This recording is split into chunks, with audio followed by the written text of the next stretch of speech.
കോട്ടയം നഗരത്തെ നടുക്കിയ പാതിരാ കൊലപാതകം. കൊല്ലത്ത് മദ്യലഹരിയിൽ ഭാര്യയെ ഗ്യാസ് സിലിണ്ടർ കൊണ്ട് തലക്കടിച്ചു കൊന്ന ഭർത്താവിൻ്റെ ക്രൂരത. തിരുവനന്തപുരത്ത് ആഡംബരക്കാർ വാങ്ങി നൽകാൻ വാശി പിടിച്ച മകനെ വകവരുത്തിയ അച്ഛൻ.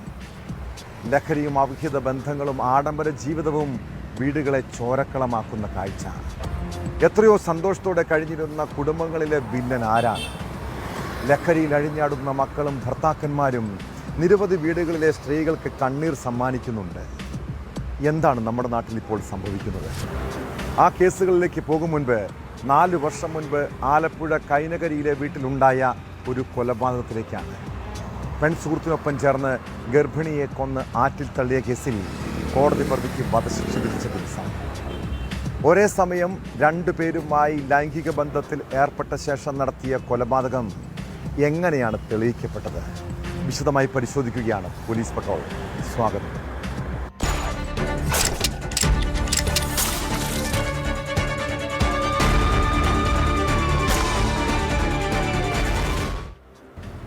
വിവാഹിതനായ യുവാവും വീട്ടമ്മമാരായ 2 യുവതികളും തമ്മിലുള്ള വഴിവിട്ട ജീവിതം.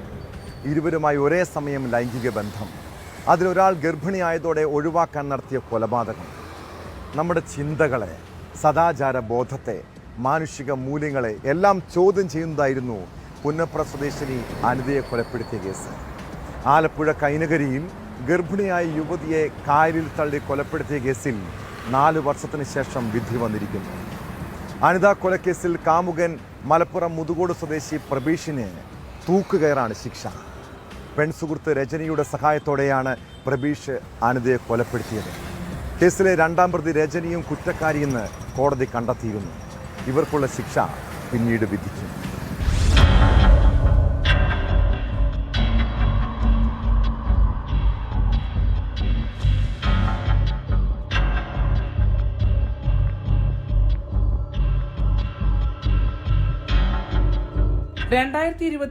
ജൂലൈ 10 ആലപ്പുഴ പുന്നപ്ര സ്വദേശി അനിതയുടെ മൃതദേഹം കായലിൽ കണ്ടെത്തിയത്. പാലക്കാട് ജോലി ചെയ്യവേ സൗഹൃദത്തിലായ പ്രബീഷുമായുള്ള ബന്ധത്തിൽ അനിത ഗർഭിണിയായിരുന്നു. ഗർഭമലസിപ്പിക്കാൻ അനിതയെ പ്രബീഷ് നിർബന്ധിച്ചെങ്കിലും വഴങ്ങിയില്ല. ഇതോടെ പ്രബീഷ് പെൺസുഹൃത്തായ രജനിയുടെ സഹായത്തോടെ അനിതയെ ആലപ്പുഴ കൈനഗിരിയിലെ രജനിയുടെ വീട്ടിലേക്ക് വിളിച്ചു വരുത്തുകയായിരുന്നു. കഴുത്തിൽ കത്തിവെച്ച ശേഷം അനിതയെ ഇരുവരും ചേർന്ന് ഭീഷണിപ്പെടുത്തി. കരഞ്ഞപ്പോൾ ശബ്ദം പുറത്തു കേൾക്കാതിരിക്കാൻ മൂക്കും വായയും ചേർത്ത് രജനി അമർത്തിപ്പിടിച്ചു. ബോധരഹിതയായി വീണപ്പോൾ മരിച്ചെന്ന് കരുതി ഇരുവരും ചേർന്ന് കായലിൽ തള്ളുകയായിരുന്നുവെന്നാണ് പോലീസ് കണ്ടെത്തൽ.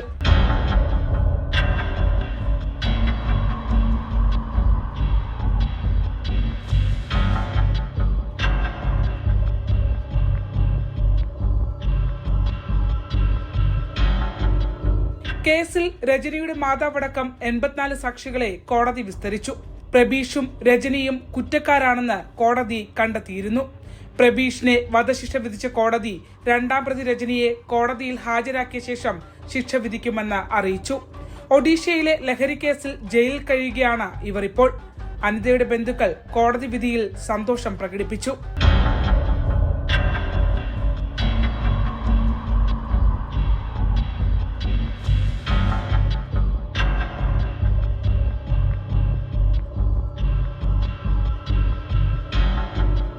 ന്യൂസ് 18 ആലപ്പുഴ. കോട്ടയം നഗരത്തോട് ചേർന്ന മാണിക്കുന്നെന്ന പ്രദേശം. രാത്രി സമയങ്ങളിൽ ആളനക്കമൊന്നുമില്ല. നാട്ടുകാരെല്ലാം നല്ല ഉറക്കത്തിൽ. പെട്ടെന്നാണ് വീടിന് പുറത്ത് വലിയ ശബ്ദം കേട്ടത്. കോട്ടയം നഗരസഭ മുൻ കൗൺസിലർ അനിൽകുമാറും ഭാര്യയും നോക്കിയപ്പോൾ മകനെ ഒരു യുവാവ് മർദ്ദിക്കുന്നു. ഉടൻ വീടിന് പുറത്തിറങ്ങിയ ദമ്പതികൾ യുവാവിനെ പിടിച്ചു മാറ്റാൻ നോക്കി. അതോടെ സംഘർഷം തെരുവിലേക്ക് നീങ്ങി. ആക്രമണത്തിനിടെ അനിൽകുമാറിൻ്റെ മകൻ അഭിജിത്ത് കത്തിയെടുത്ത് യുവാവിനെ കുത്തി. പുതുപ്പള്ളി സ്വദേശി ആദർശ് സംഭവ സ്ഥലത്ത് വെച്ച് തന്നെ കൊല്ലപ്പെടുന്നു. നഗരത്തെ നടുക്കിയ കൊലപാതകത്തിൻ്റെ ഞെട്ടലിലാണ് നാട്ടുകാരെല്ലാം. പിന്നീട് ബലപ്രയോഗത്തിലൂടെയാണ് പ്രതി അഭിജിത്തിനെ പോലീസ് അറസ്റ്റ് ചെയ്തത്. ലഹരി വിൽപ്പനയുമായി ബന്ധപ്പെട്ട സാമ്പത്തിക തർക്കമാണ് അരുംകൊലയ്ക്ക് കാരണമെന്നാണ് പോലീസ് നിഗമനം.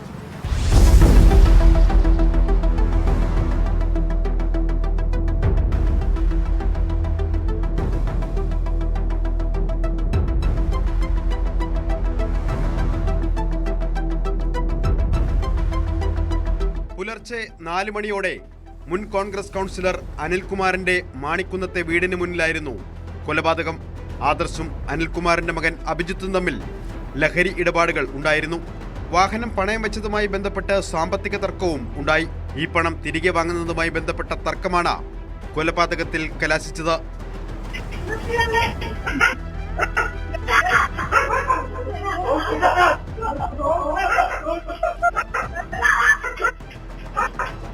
സംഘർഷത്തിലിടപെട്ട അനിൽകുമാറിനെയും ഭാര്യയെയും സംശയങ്ങളെ തുടർന്ന് ആദ്യം പോലീസ് കസ്റ്റഡിയിലെടുത്തു.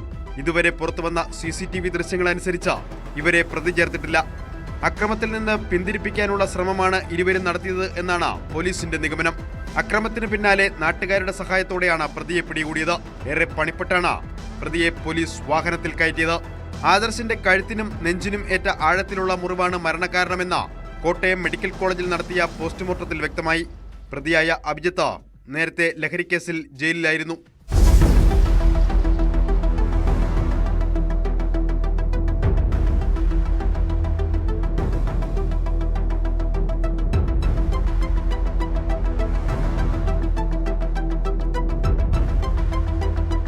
ന്യൂസ് 18 കോട്ടയം. ഒന്നല്ലേ ഉള്ളൂ എന്ന് കരുതി മക്കളെ ലാളിച്ചു വളർത്തുന്ന, കുട്ടിക്കാലം മുതൽ അവർ ആവശ്യപ്പെടുന്നതെല്ലാം വാങ്ങി നൽകുന്ന മാതാപിതാക്കളുടെ ശ്രദ്ധയ്ക്ക്. ചെറുപ്പത്തിൽ ചെറിയ കളിപ്പാട്ടങ്ങൾക്ക് വേണ്ടി വാശി പിടിക്കുന്ന മക്കൾ വലുതായി കഴിയുമ്പോൾ അവരുടെ ആഗ്രഹങ്ങളും മാറും. തിരുവനന്തപുരം മഞ്ചൂരിൽ മകന് 15 ലക്ഷം രൂപയുടെ ആഡംബര ബൈക്ക് വാങ്ങി നൽകിയ ഒരു പിതാവുണ്ട്. എന്നാൽ ആ 28-കാരനായ മകന് ബൈക്ക് പോരാ, പകരം ആഡംബര കാർ വേണം. അത് പറ്റില്ലെന്ന് അച്ഛൻ പറഞ്ഞതോടെ വീട്ടിലുടലെടുത്ത തർക്കം. ഒടുവിൽ സഹികെട്ട് കമ്പിപ്പാര കൊണ്ട് മകൻ്റെ തലയടിച്ച് പിളർത്തിയ പിതാവ്. അച്ഛൻ്റെ ആക്രമണത്തിൽ ഗുരുതരമായി പരിക്കേറ്റ് ചികിത്സയിലായിരുന്ന മകൻ മരണത്തിന് കീഴടങ്ങിയിരിക്കുന്നു. വഞ്ചൂർ സ്വദേശി ഹൃതിക്കിനെ കൊലപ്പെടുത്തിയ കേസിൽ അച്ഛൻ വിനയാനന്ദനെതിരെ പോലീസ് കൊലക്കുറ്റം ചുമത്തി കേസെടുത്തു.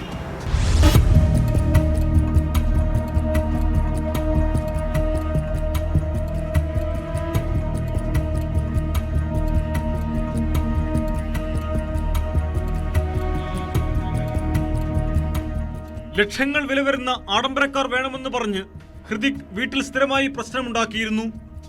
കഴിഞ്ഞ മാസം 9-ന് സംഭവം നടക്കുന്നതിന് ദിവസങ്ങൾക്ക് മുമ്പാണ് 15 ലക്ഷം രൂപ വിലയുള്ള ഒരു ആഡംബര ബൈക്ക് അച്ഛൻ വിനയാനന്ദൻ മകൻ ഹൃതിക്കിന് വാങ്ങി നൽകിയത്. എന്നാൽ തനിക്കൊരു ആഡംബരക്കാർ വേണമെന്നതായിരുന്നു ഹൃതിക്കിന്റെ അടുത്ത ആവശ്യം. ഇപ്പോൾ അതിനുള്ള സാമ്പത്തിക സ്ഥിതിയില്ലെന്ന് അച്ഛൻ പറഞ്ഞതോടെ വഴക്കിലേക്ക് കാര്യങ്ങൾ എത്തുകയായിരുന്നു. വാക്കുതർക്കത്തിനിടെ മകൻ അച്ഛനെ ആക്രമിച്ചു. തുടർന്ന് പ്രകോപിതനായ വിനയാനന്ദൻ കമ്പിപ്പാര ഉപയോഗിച്ച് മകനെ തിരിച്ചാക്രമിക്കുകയായിരുന്നുവെന്നാണ് പോലീസ് പറയുന്നത്.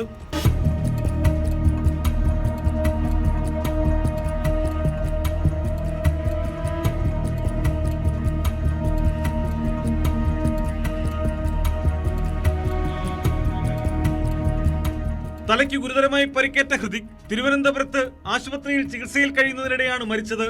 സംഭവത്തിൽ അച്ഛൻ വിനയാനന്ദനെതിരെ വഞ്ചൂർ പോലീസ് കേസെടുത്തിരുന്നു. മകൻ മരിച്ചതോടെ കൊലപാതകമടക്കമുള്ള വകുപ്പുകൾ വിനയാനന്ദനെതിരെ ചുമത്തും. സംഭവത്തിന് പിന്നാലെ ഒളിവിൽ പോയിരുന്ന വിനയാനന്ദനെ പിന്നീട് അറസ്റ്റ് ചെയ്തിരുന്നു.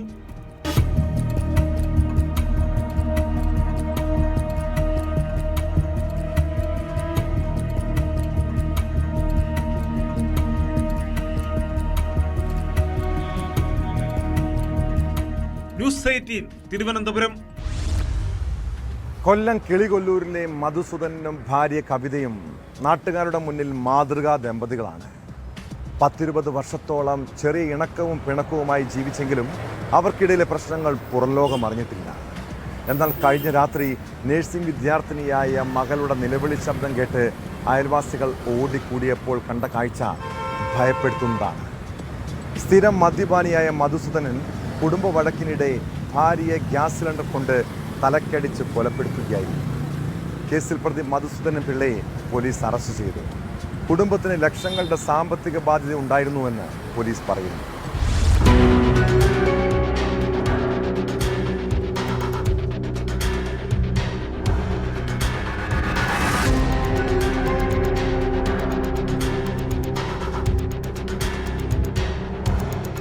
കൊല്ലം കരിക്കോട് അപ്പോളോ നഗറിലായിരുന്നു ഞെട്ടിക്കുന്ന സംഭവം. ഭർത്താവ് ഗ്യാസ് സിലിണ്ടർ കൊണ്ട് ഭാര്യയെ തലക്കടിച്ച് കൊലപ്പെടുത്തുകയായിരുന്നു. 46-കാരിയായ കവിതയാണ് കൊല്ലപ്പെട്ടത്. പ്രതി 54 വയസ്സുള്ള മധുസൂദനൻ പിള്ളയെ പോലീസ് അറസ്റ്റ് ചെയ്തു.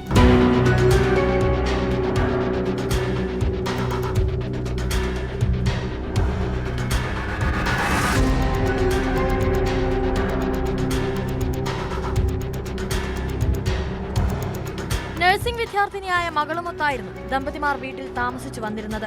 രാത്രി 11 മണിയോടെ ഇരുവരും തമ്മിലുണ്ടായ കുടുംബ വഴക്കാണ് കൊലപാതകത്തിൽ കലാശിച്ചത്. വഴക്കിനിടെ പ്രകോപിതനായ മധുസൂദനൻ ഒഴിഞ്ഞ ഗ്യാസ് സിലിണ്ടർ എടുത്ത് കവിതയുടെ തലയിൽ അടിക്കുകയായിരുന്നു. പല പ്രാവശ്യം തലക്കടിച്ച് ക്രൂരമായി കൊലപ്പെടുത്തിയെന്നാണ് എഫ്ഐആറിൽ പറയുന്നത്.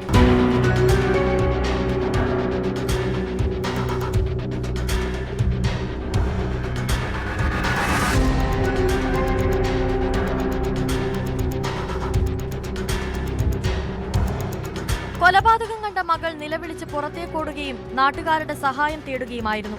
നാട്ടുകാരാണ് പോലീസിൽ വിവരമറിയിച്ചത്. മധുസൂദനൻ പിള്ള തികഞ്ഞ മദ്യപാനിയായിരുന്നുവെന്നും ലക്ഷങ്ങളുടെ സാമ്പത്തിക ബാധ്യത കുടുംബത്തിനുണ്ടായിരുന്നുവെന്നും പ്രാഥമിക അന്വേഷണത്തിൽ പോലീസ് കണ്ടെത്തി. ദമ്പതിമാർക്കിടയിൽ പതിവായി യാതൊരു തർക്കവും ഉണ്ടായിരുന്നില്ലെന്നാണ് നാട്ടുകാരുടെ മൊഴി. മധുസൂദനനും കവിതയും തമ്മിൽ നല്ല ബന്ധമായിരുന്നുവെന്നും സംഭവം വിശ്വസിക്കാനാകുന്നില്ലെന്നും നാട്ടുകാർ പറയുന്നു. മറ്റു കുഴപ്പമോ അവരെ സംബന്ധിച്ച് രണ്ടുപേരെയും പറ്റി ഒരു കുഴപ്പമൊന്നുമില്ല. എങ്ങോട്ടും ആ കൊച്ചിറങ്ങി പോകത്തില്ല. പോയ രണ്ടുപേരെ പൊക്കത്തു. എന്താ സംഭവിച്ചെന്നുള്ള കാര്യം നമ്മൾ കണ്ടു. ഞാൻ പുള്ളിയെ കണ്ട് നോക്കിയോ അല്ലെങ്കിൽ മോള് കൊച്ചം കണ്ട് ഇറങ്ങി ഓടിപ്പോയി ആരുടെ അടുത്ത് പറഞ്ഞു രാത്രിയിലാണ്. എന്താ ഞങ്ങൾ അറിയുന്നത്. ഒരു പാർട്ടി പ്രവർത്തകനും നല്ലൊരു സുഹൃത്തും നല്ലൊരു ബന്ധമാണ് ഇവിടെ ഉള്ളത്. നാട്ടുകാരുമായിട്ടൊക്കെ നല്ലൊരു പ്രവർത്തകൻ. ഇവിടെ ഈ പരിസരത്തുകാർക്ക് പോലും അറിയത്തില്ല ഇവിടെ ഒരു ബഹളം നടന്നപ്പോൾ. ഇതായിട്ടില്ല. അവർ തമ്മിൽ നല്ല സൗഹൃദത്തിലാണ് ജീവിച്ചു പോകും. മറ്റു പ്രശ്നങ്ങളൊന്നും ഇല്ല. പറയാനൊക്കെ ഒരു പ്രശ്നവുമില്ല. ആ പുള്ളിയെ കുറിച്ച് ആർക്കും ഒന്നും പറയാനില്ല. കൊലപാതകത്തിന് പിന്നിൽ മറ്റു കാരണങ്ങളുണ്ടോ എന്നും പോലീസ് അന്വേഷിച്ചു വരുന്നുണ്ട്.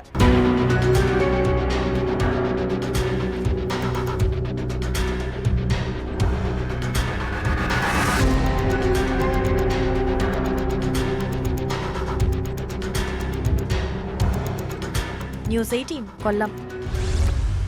കൊച്ചിയിലെ ബാറിൽ ആ രാത്രി സംഭവിച്ചത് എന്താണ്? ഗുണ്ടാ നേതാവ് ഔറംഗസേബ് എന്തിനാണ് സംഘർഷത്തിനിടെ അവിടെ എത്തിയത്? ബാർ ആക്രമണ കേസിലെ 2ാം പ്രതിയും നടിയുമായ അലീന തുറന്നു പറയുന്നു. ആക്രമണത്തിൻ്റെ കാരണം കാറിൽ നിന്ന് വടിവാളെടുത്തതിൻ്റെ സത്യാവസ്ഥ, ഔറംഗസേബുമായുള്ള ബന്ധം. മരട് പോലീസിനെതിരെയും ഗുരുതര ആരോപണങ്ങളാണ് അലീന ഉന്നയിക്കുന്നത്. പോലീസ് കള്ളക്കേസിൽ കൊടുക്കാൻ ശ്രമിച്ചെന്നും നടിയും മോഡലുമായ അലീന എബ്രഹാമിൻ്റെ പരാതിയിലുണ്ട്. News 18 exclusive.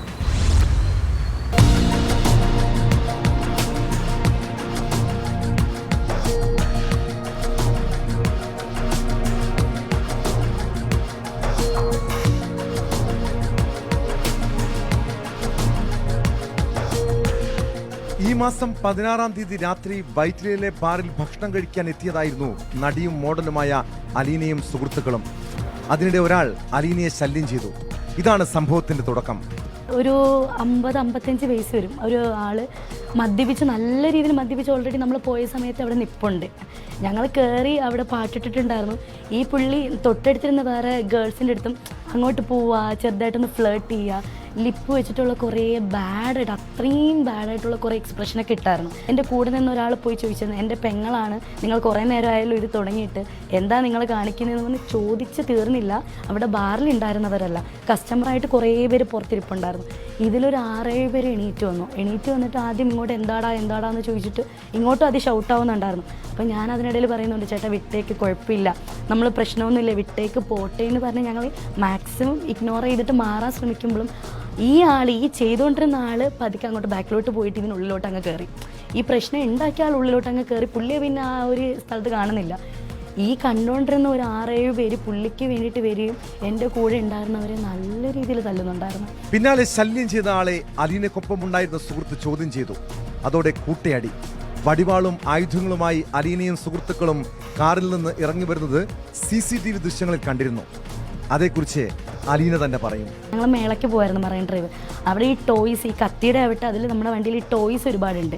ഈ ടോയ് കുറേ സാധനം നടക്കുന്നതിൽ അവൻ എന്താണെന്നറിയാണ്ട് അപ്പോൾ ഈ എന്തെങ്കിലും എടുത്തു കഴിഞ്ഞാൽ ഇവരൊന്ന് പിന്മാറില്ല. കാരണം എൻ്റെ കൂടെ വന്ന എല്ലാവരുടെ ഫേസിലും ബ്ലഡ് അത്രയുണ്ട്.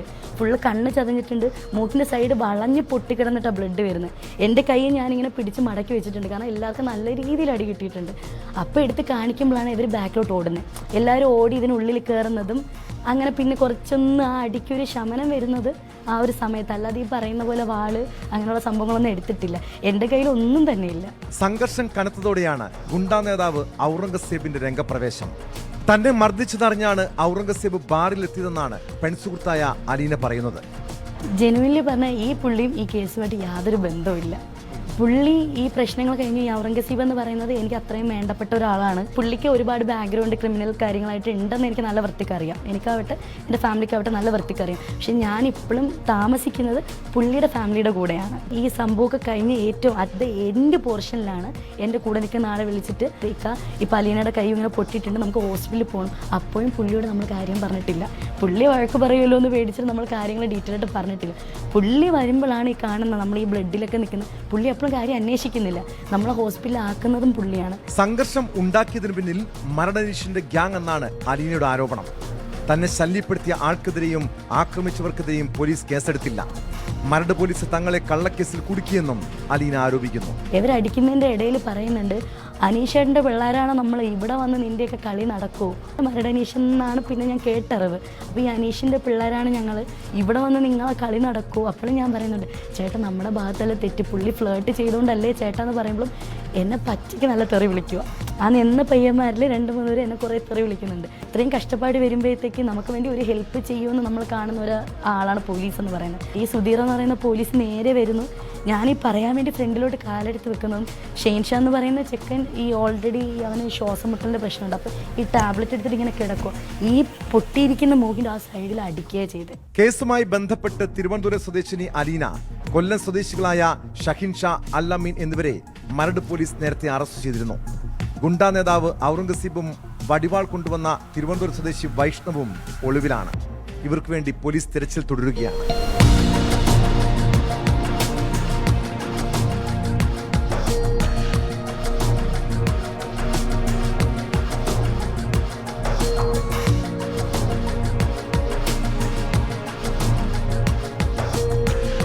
ന്യൂസ് 18 കൊച്ചി. നിങ്ങൾ എന്തിനാണ് എന്നെ കൊല്ലാക്കൊല ചെയ്യുന്നത്?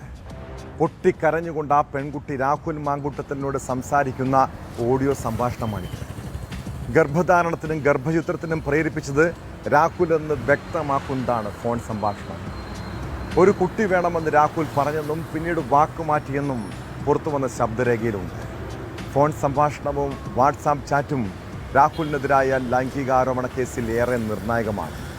കഴിഞ്ഞ 3 മാസമായി ഒരേ കാര്യം തന്നെ പറഞ്ഞുകൊണ്ടിരിക്കുകയാണെന്നും പുതിയതായി ഒന്നും പുറത്തു വന്ന സന്ദേശത്തിലില്ലെന്നും രാഹുൽ മാങ്കൂട്ടത്തിൽ മാധ്യമങ്ങളോട് പറഞ്ഞു. അതിനിടെ രാഹുൽ മാങ്കൂട്ടത്തിൽ MLA-ക്കെതിരെ യുവതി ഉടൻ പരാതി നൽകുമെന്നാണ് സൂചന.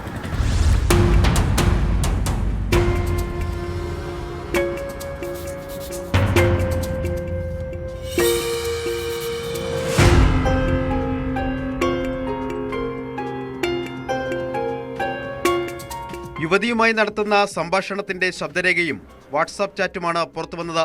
ഗർഭം ധരിക്കാൻ ആവശ്യപ്പെട്ടത് രാഹുൽ മാങ്കൂട്ടത്തിൽ തന്നെയെന്നും പിന്നെ എന്താണ് മാറുന്നതെന്നും യുവതി ഫോൺ സംഭാഷണത്തിൽ ചോദിക്കുന്നു. ഒരുപാട് മാറി, ഇങ്ങനൊന്നും ആയിരുന്നില്ല. ഇത് വേണമെന്ന് വാശി പിടിച്ചതാണ്. ഞാനാണ് വേണ്ടെന്ന് ഞാൻ പറഞ്ഞു. നിങ്ങൾക്കാണ് വേണം എന്ന് പറഞ്ഞിട്ട് നിങ്ങളുടെ പ്ലാനിങ് തന്നെയല്ലേ, എൻ്റെ അല്ലല്ലോ. നീ ഗർഭിണിയാകണമെന്ന് യുവതിയോട് പറയുന്ന വാട്സാപ്പ് ചാറ്റും പുറത്തു വന്നു. എന്നാൽ പിന്നീടുള്ള സംഭാഷണത്തിൽ ഗർഭചിത്രത്തിന് ആശുപത്രിയിൽ പോകാൻ നിർബന്ധിക്കുന്നുമുണ്ട്. ഗർഭധാരണത്തിന്റെ അസ്വസ്ഥതകൾ പറഞ്ഞപ്പോൾ പരിഹാസ രൂപേണ സംസാരിക്കുന്നതും നാടകം നിർത്താൻ ആവശ്യപ്പെടുന്നതും കേൾക്കാം.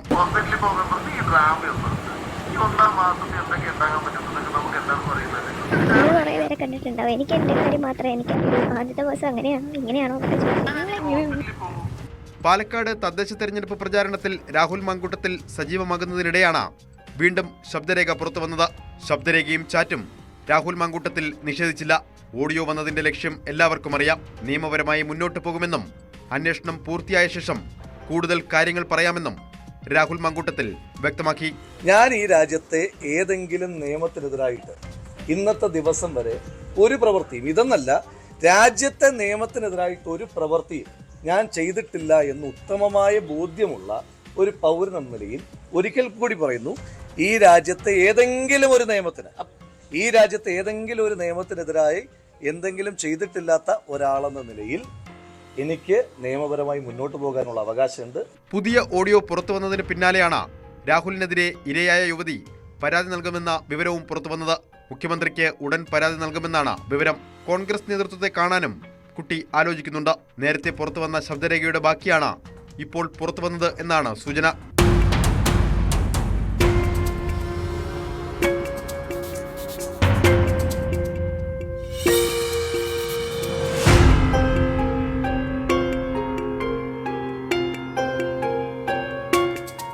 ന്യൂസ് 18 തിരുവനന്തപുരം. തൃശൂർ രാഗം തിയേറ്റർ നടത്തിപ്പുകാരൻ സുനിലിനെ കൊലപ്പെടുത്താൻ ശ്രമിച്ചത് ഗുണ്ടാ സംഘം. കൊട്ടേഷൻ ഏറ്റെടുത്തത് 3 ലക്ഷം രൂപയ്ക്ക്. ആക്രമണം നടത്തിയത് മണ്ണുത്തി സ്വദേശി സിജോയും സംഘവും. പ്രതികളെത്തിയ കാറും CCTV ദൃശ്യങ്ങളും കേന്ദ്രീകരിച്ചുള്ള അന്വേഷണമാണ് കൊട്ടേഷൻ സംഘത്തിന് കുരുക്കായത്. കേസിൽ സിജോ ഉൾപ്പെടെ 5 പേരെ പോലീസ് അറസ്റ്റ് ചെയ്തു. ആക്രമിക്കാനെത്തിയ സംഘത്തിലെ 3 പേർ നിലവിൽ ഒളിവിലാണ്. കൊട്ടേഷൻ നൽകിയ വ്യവസായിയെ കേന്ദ്രീകരിച്ച് അന്വേഷണം ഊർജിതമാക്കിയിട്ടുണ്ട്.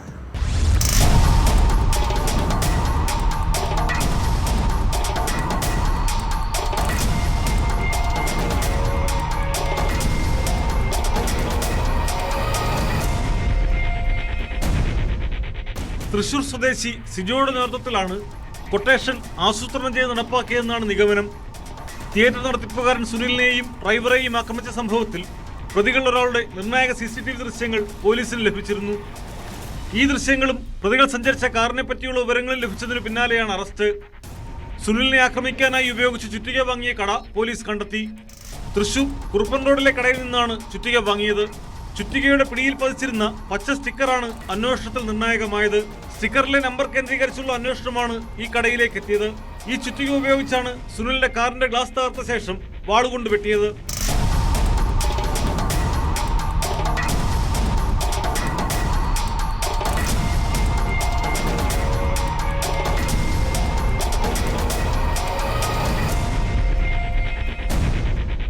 മണ്ണുത്തി സ്വദേശി സിജോയും 5 പേരുമാണ് അറസ്റ്റിലായത്. 1 വർഷം മുമ്പ് തിയേറ്ററിൽ വന്ന് സുനിലിനെ ഭീഷണിപ്പെടുത്തിയ കേസിൽ പ്രതിയാണ് സിജോ. 3 ലക്ഷം രൂപയ്ക്കാണ് സുനിലിനെ ആക്രമിക്കാൻ കൊട്ടേഷൻ നൽകിയതെന്നാണ് വിവരം. കഴിഞ്ഞ ദിവസം രാത്രി 10 മണിയോടെയാണ് സുനിലിന്റെ വീടിന് മുമ്പിൽ വെച്ച് ആക്രമണമുണ്ടായത്. കാറിൽ നിന്നിറങ്ങി വീടിന്റെ ഗേറ്റ് തുറക്കുന്ന സമയത്ത് ഇരുട്ടിൽ പതുങ്ങിയിരുന്ന 3 പേരാണ് സുനിലിനെയും ഡ്രൈവറെയും വെട്ടിയത്. സുനിലിന്റെ കാലിനും ഡ്രൈവർ അജീഷിന്റെ കൈക്കും വെട്ടേറ്റു. പരിക്കേറ്റ ഇരുവരും സ്വകാര്യ ആശുപത്രിയിൽ ചികിത്സയിലാണ്. ആക്രമണത്തിന്റെ കാരണം വ്യക്തമല്ല. കൊട്ടേഷൻ നൽകിയ വ്യവസായിയെ കേന്ദ്രീകരിച്ചും അന്വേഷണം ഊർജിതമാണ്. സുനിലുമായി ചില സിനിമാ സാമ്പത്തിക ഇടപാട് വ്യവസായിക്കുണ്ടായിരുന്നു. ഇതുമായി ബന്ധപ്പെട്ട തർക്കത്തെ തുടർന്നാണ് 1 വർഷം മുമ്പ് കൊട്ടേഷൻ ശ്രമമുണ്ടായത്. ആ കേസ് നിലവിലുണ്ട്. അതിന്റെ തുടർച്ചയാണ് ഇപ്പോഴത്തെ ആക്രമണമെന്നാണ് പോലീസ് കരുതുന്നത്.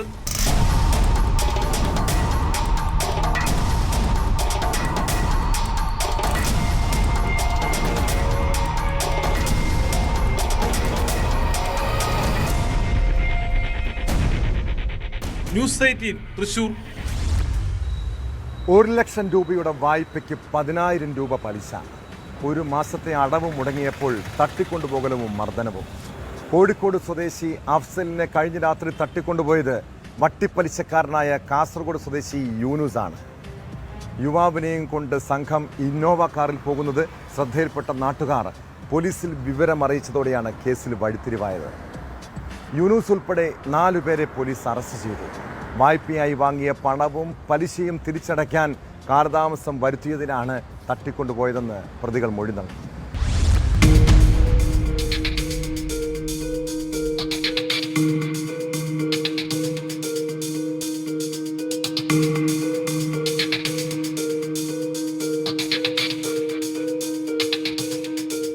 കഴിഞ്ഞ ദിവസം രാത്രി 11 മണിയോടെ സുഹൃത്തുക്കൾ ഒന്നിച്ച് ഭക്ഷണം കഴിക്കുന്നതിനിടെയാണ് ഇന്നോവ കാറിലെത്തിയ 4 സംഘം യൂനുസുമായി വാക്കുതർക്കത്തിലേർപ്പെട്ടതും പിന്നീട് മർദ്ദിച്ച ശേഷം തട്ടിക്കൊണ്ടുപോയതും. സ്ഥലത്തുണ്ടായിരുന്ന ആളുകൾ വിവരമറിയിച്ചതിനെ തുടർന്ന് നഗരത്തിലുണ്ടായിരുന്ന മുഴുവൻ പട്രോളിംഗ് സംഘവും തെരച്ചിലാരംഭിച്ചു.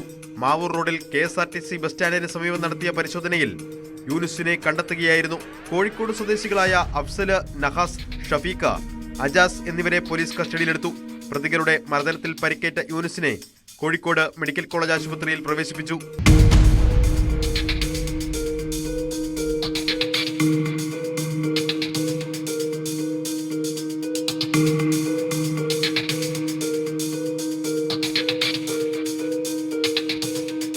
പ്രതികളിൽ ഒരാളായ അഫ്സലിൽ നിന്നും യൂനുസ് 1 ലക്ഷം രൂപ കടം വാങ്ങിയിരുന്നു. പ്രതിമാസം 10,000 രൂപയാണ് പലിശയായി ഈടാക്കിയിരുന്നത്. ഈ മാസത്തെ പലിശ തുക നൽകുന്നതിൽ മുടക്ക് വരുത്തിയതോടെയാണ് പ്രതികൾ യൂനുസിനെ തിരഞ്ഞെത്തിയത്.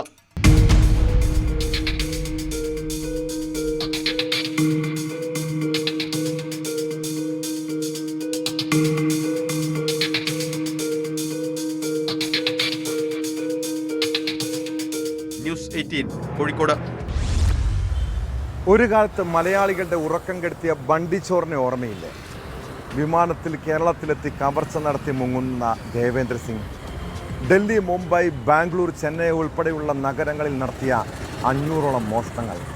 ഒടുവിൽ കേരള പോലീസ് വിരിച്ച വലയിൽ കുടുങ്ങി ജയിലിലായ നാളുകൾ.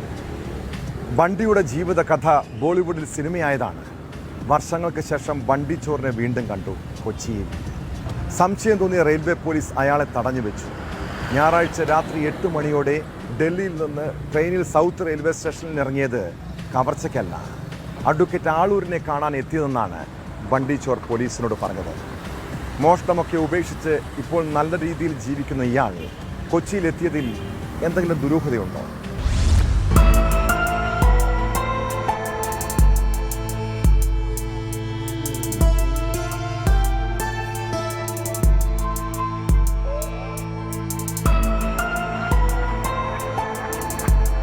കേസുമായി ബന്ധപ്പെട്ട് അഭിഭാഷകൻ ആളൂരിനെ കാണാനാണ് കൊച്ചിയിലെത്തിയതെന്നാണ് ബണ്ടിച്ചോർ റെയിൽവേ പോലീസിനോട് പറഞ്ഞത്.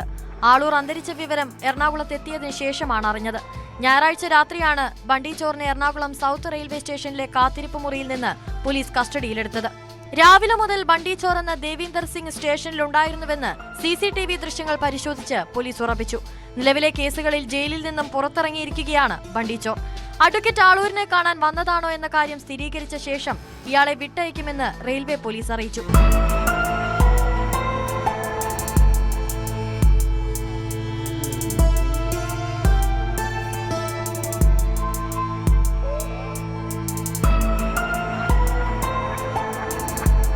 അതേസമയം ബണ്ടിച്ചോർ കൊച്ചിയിലെത്തിയതിൽ ദുരൂഹതയുണ്ട്. പതിറ്റാണ്ട് മുൻപ് മലയാളികൾ വളരെ പേടിയോടെ കേട്ട പേരാണ് ബണ്ടിച്ചോറിന്റേത്.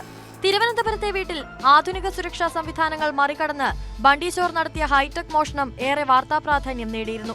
മോഷണ കേസുകളുമായി ബന്ധപ്പെട്ട് ഹൈക്കോടതി തനിക്ക് അനുകൂലമായ ഒരു ഉത്തരവിട്ടിരിക്കുന്നതായാണ് ബണ്ടിച്ചോർ പറയുന്നത്.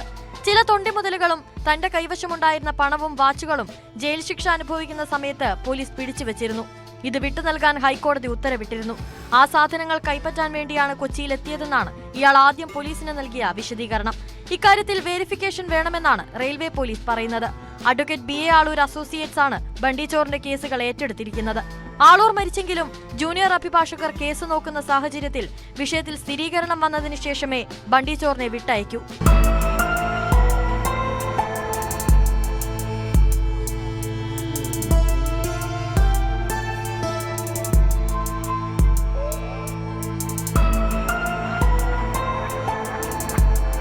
ന്യൂസ് 18 കൊച്ചി.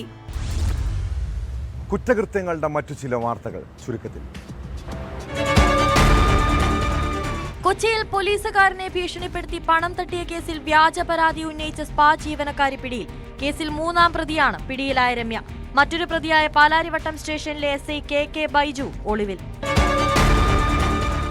നിരോധിത രാസലഹരിയുമായി 2 യുവാക്കളെ വീട് വളഞ്ഞ് പിടികൂടി പാലക്കാട് ചാലിശ്ശേരി പോലീസ്. കുമാരനെല്ലൂർ ചെക്കോട് സ്വദേശികളായ നൌഷിദ്, അൻവർ സാദിഖ് എന്നിവരാണ് 2 ഗ്രാമിലധികം MDMA-യുമായി അറസ്റ്റിലായത്. നമ്മുടെ നാട്ടിൽ കളവും മോഷണവും അക്രമ സംഭവങ്ങളും ഉണ്ടായാൽ അവരെ കൈകാര്യം ചെയ്യാൻ നിയമവും നിയമ സംവിധാനങ്ങളുമുണ്ട്. എന്നാൽ ഇവിടെ നിയമം കയ്യിലെടുക്കുന്നവരെ കാണാം. മലപ്പുറം കൊണ്ടോട്ടിയിൽ കടയിൽ രാത്രി മോഷ്ടിക്കാൻ കയറിയ കുട്ടികളെ മണിക്കൂറോളം തടഞ്ഞു വെച്ച് ക്രൂരമായി തല്ലിച്ചതച്ച കടയുടമകൾ. കുട്ടികളെ കൈയോടെ പിടികൂടിയ സഹോദരന്മാർ പുലർച്ചെ 2:30 മുതൽ 6:30 വരെയും കടയുടെ ഉള്ളിൽ തടഞ്ഞു വെച്ച് ഇരുമ്പുവടിയും മരത്തിൻ്റെ തടിയും ഉപയോഗിച്ച് അവരെ ക്രൂരമായി മർദ്ദിച്ചു. അവശരായ കുട്ടികളെ പിന്നീട് മോഷ്ടക്കുറ്റം ആരോപിച്ച് പോലീസിന് കൈമാറി. അപ്പോഴല്ലേ കഥ മാറിയത്. കുട്ടികൾക്ക് കടുത്ത മർദ്ദനം നേരിടേണ്ടി വന്നെന്ന് കണ്ടെത്തിയതോടെ കിഴിശ്ശേരി സ്വദേശികളായ മുഹമ്മദ് ആഷിഖ്, ആദിൽ അഹമ്മദ് എന്നിവരെ പോലീസ് അറസ്റ്റ് ചെയ്തു. വധശ്രമത്തിനാണ് ഇരുവർക്കുമെതിരെ കേസ്. കുട്ടികൾക്കെതിരെ മോഷ്ടക്കുറ്റത്തിനും കേസെടുത്തിട്ടുണ്ട്. തെറ്റ് ചെയ്യുന്നവരെ പിടികൂടാനും ശിക്ഷിക്കാനുമാണ് പോലീസും കോടതിയും. അതിന് പകരം സ്വയം നിയമം കയ്യിലെടുക്കുന്നവർ അട്ടപ്പാടി മധു കൊലക്കേസിലെ പ്രതികളുടെ അവസ്ഥയെക്കുറിച്ച് ഓർത്താൽ മതി. ഇതോടെ പോലീസ് പട്രോൾ പൂർണ്ണമാകുന്നു. നമസ്കാരം.